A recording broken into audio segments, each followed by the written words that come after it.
Hi, my name is Leah Keating. I'm a sophomore at Wheaton College, and I worked as a Women's Education Fellow and Intern at Rosie's Place, which is a women's homeless shelter in South Boston.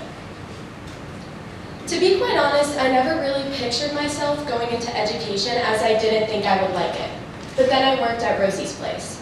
And while I still don't want to pursue education, I was pleasantly surprised by my experience as an adult ESOL teacher at Rosie's Place. But let's start from the beginning. New city, starting a full-time internship, living in an apartment, 3 roommates I had never met. This was all daunting, but I took the plunge and committed to the Semester in the City 2023 cohort. Through being a member of this cohort, I have mastered the 66 bus, visited some beautiful Boston attractions, and learned valuable life skills.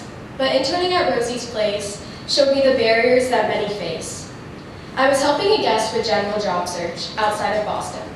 The guest was planning to move so she could afford housing elsewhere in Massachusetts. She had already been through a lot. She suffered a foot injury, moving from her home country to the United States, and adjusting to her new life all by herself. The guest had a lot of obstacles and internal strength. We worked together in the computer lab, and I helped her apply to dozens of jobs for weeks. On the last day I worked with her, she told me she was cleared to move and start her new job outside of Boston. She proceeded to try to offer me a gift, which I declined, and then told me, "I have given up many times because of all the obstacles I have faced, but you inspired me to keep going. I will not give up no matter what happens." She then told me she would pray for me and hug me, saying, "I hope to see you again." This was the last time I talked with her. Like many guests at Rosie's Place, finding a job and becoming financially independent is a long and tiring process. I've worked with many guests this semester, coming from all different backgrounds and situations, but they all have one thing in common. They are all resilient.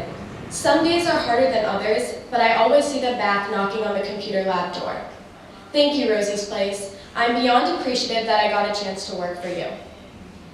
I learned that resiliency comes in many forms, but if you have the will to keep trying to accomplish your goals, you are resilient. I aspire to learn the resiliency that these women have and use it in my future career aspirations. I also want to thank CFSI for this opportunity. Through living in Boston, I have conquered the intimidating feat of public transportation, and I no longer flinch when I see a rat walk past me on the sidewalk. I've learned how to budget when shopping at Star Market, at least a little, and I've successfully tried all the boba places within walking distance of my apartment.